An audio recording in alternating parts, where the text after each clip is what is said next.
On February 23rd, 2013, I posted a video response to a YouTube user called SG Collins. Collins had previously claimed that the technology needed to fake the Apollo telecast with slow motion didn't exist in 1969. My response explained why this statement was wrong.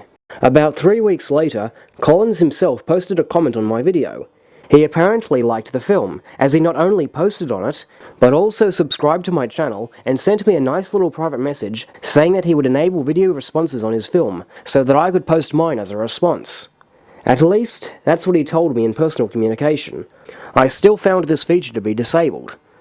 The comment on my video reads as follows: "I just found this, it's great. Skipping the film argument, as neither of us really believe it was faked on film, we should focus on the high-speed video theory. If, as you suggest, the signal from the high-speed video cam could be recorded on 2-inch quad and then bucketed via the disc recorder and then output in buckets to another quad master, then yes, I think you could have faked it that way.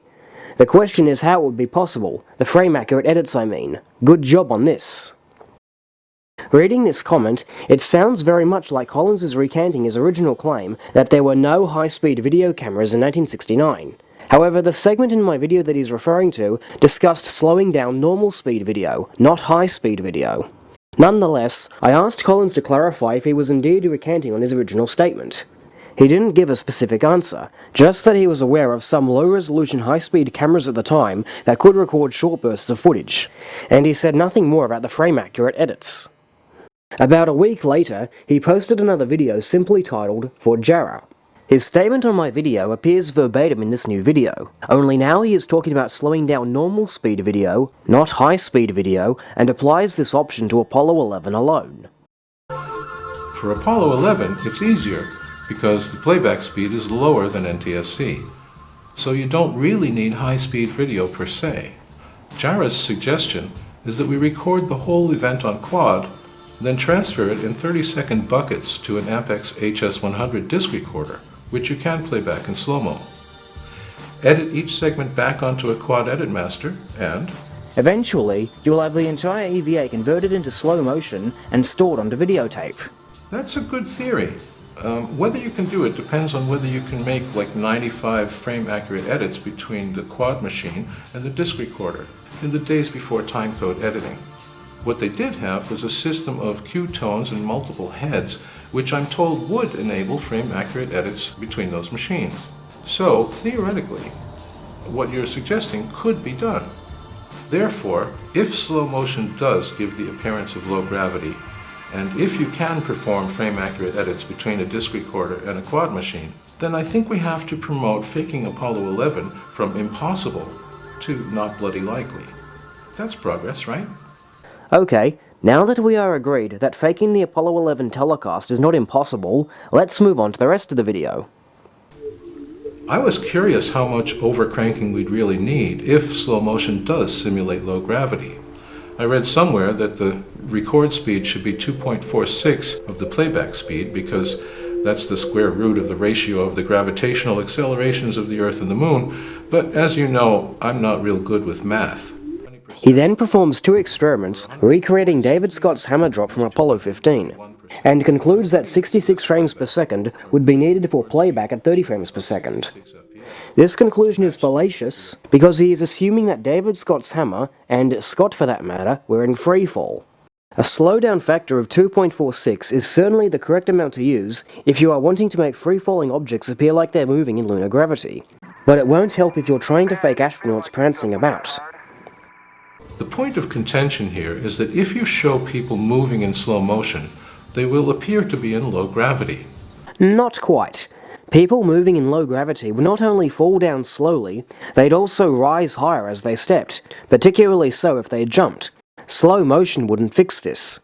The conspiracy theory is that, in order to achieve this high-stepping motion, the astronauts were supported by wires. Problem is, wires would also slow their motion on the way down. As a consequence, NASA couldn't very well slow down the footage 2.46 times because then it would look way less than 1/6 gravity. Instead, they had to settle for a lesser amount, which we established was close to 1.5 times. Collins' claims about needing to speed the Apollo videos up 2.46 times to match Earth freefall previously appeared in a video posted by Shane Killian, which I also debunked. In Killian's video, he dropped a weight from knee level and compared it to John Young's flag salute jump on Apollo 16. Despite the much shorter fall distance, this is more or less the same experiment that Collins did. Here is a quick flashback to my rebuttal. We already saw how we get a near-perfect match when one slows Adam Savage's wired jump to 67% speed. How about we take it a step further? First, we'll save the 67% speed footage as an MPEG and import that MPEG into Sony Vegas. Now let's speed this wire jump up to 246% and play it alongside Killian's drop test.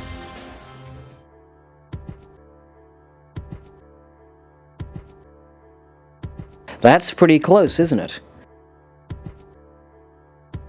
Now let's slow Savage's jump back down to 67% speed and play it alongside Killian's drop test at 41%.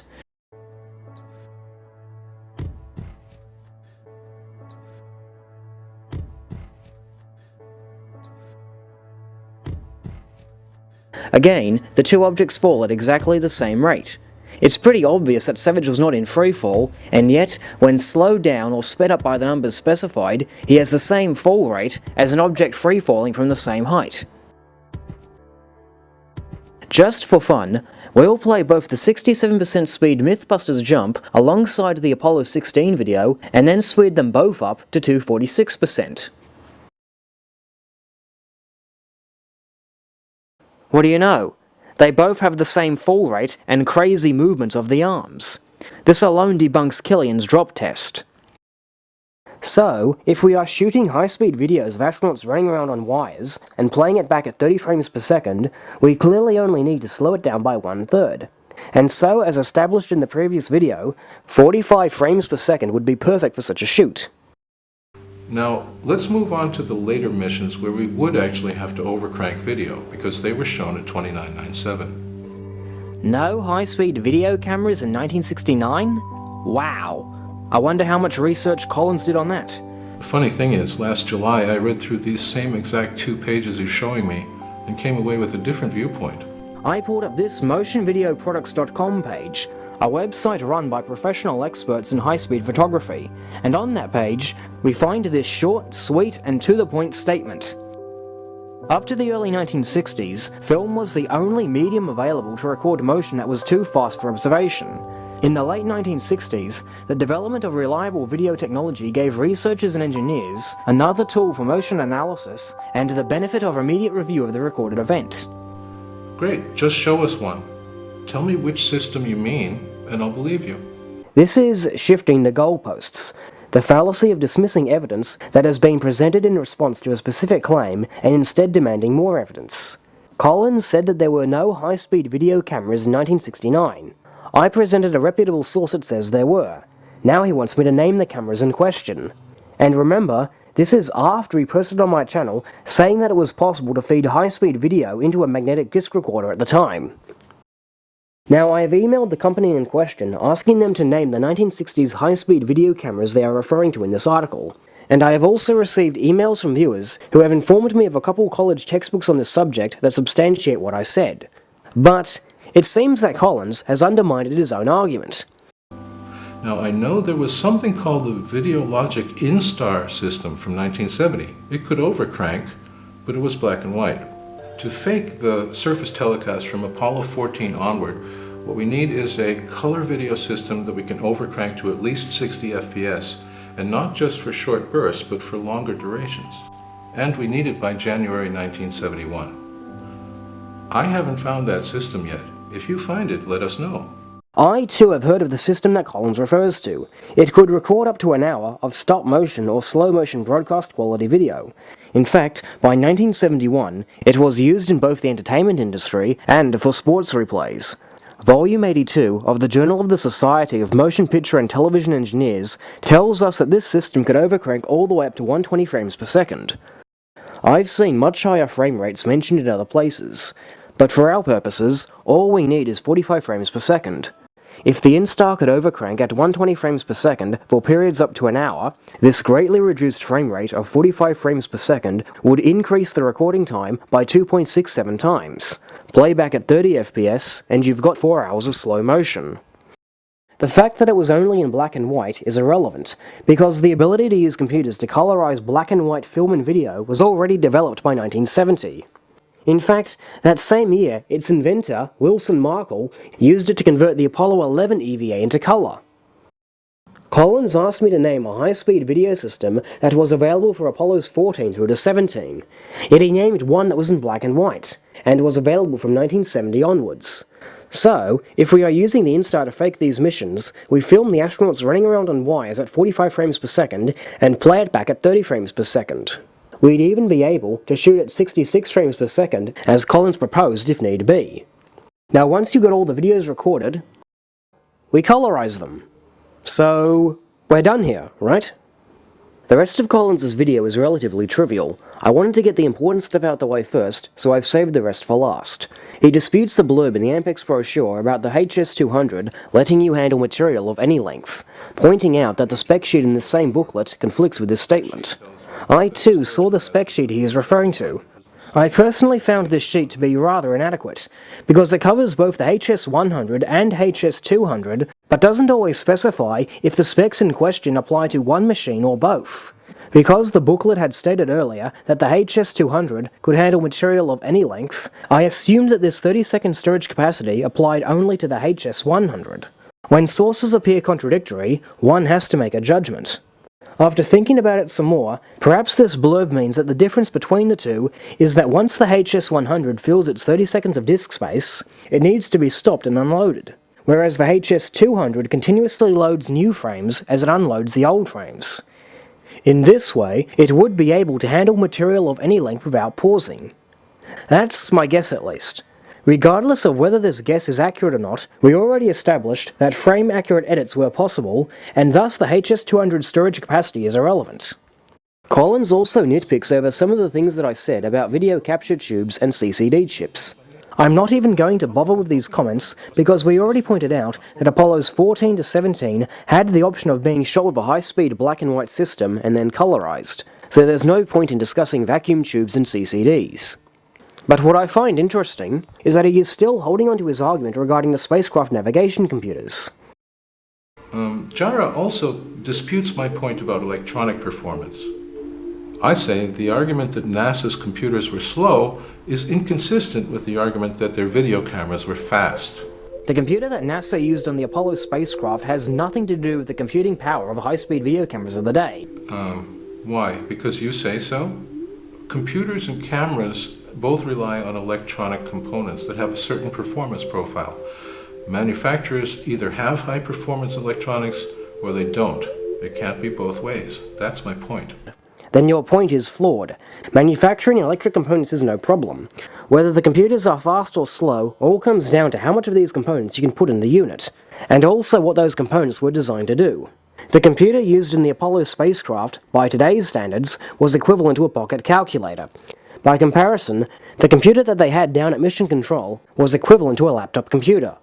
My laptop, Android tablet, and even my BlackBerry phone can do everything my pocket calculator can do, and then some.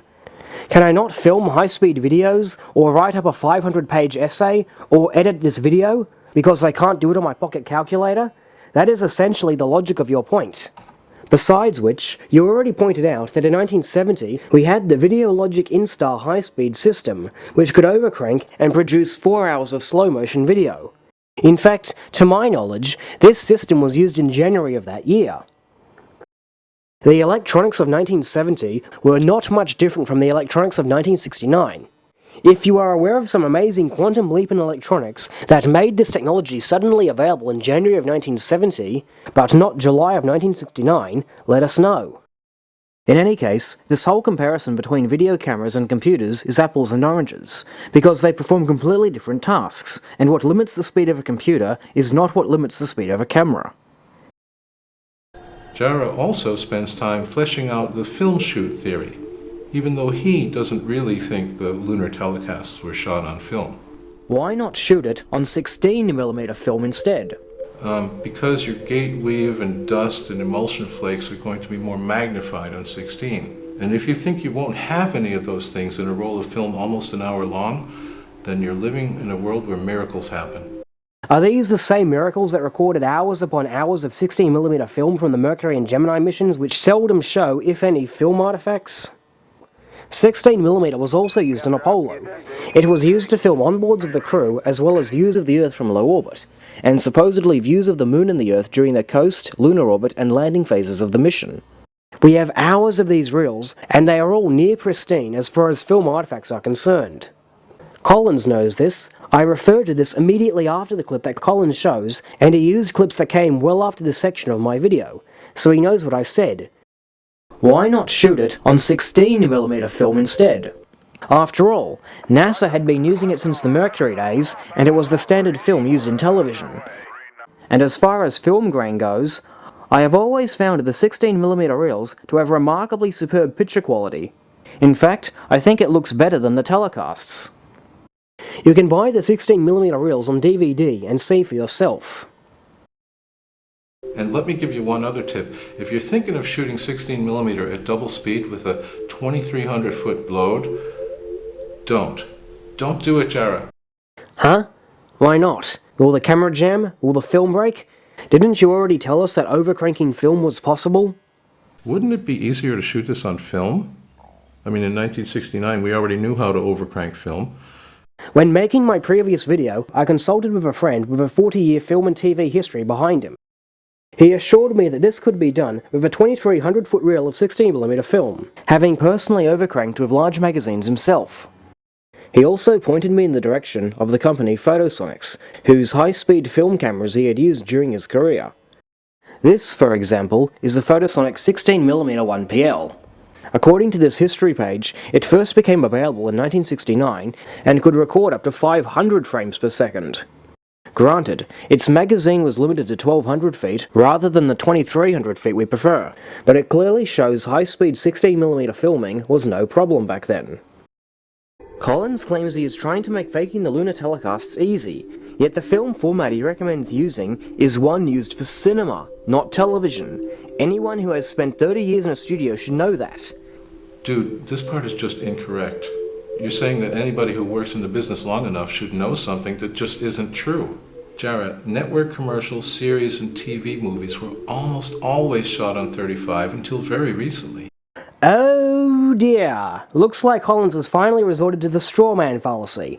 The fallacy of basing an argument upon a misrepresentation of an opponent's position.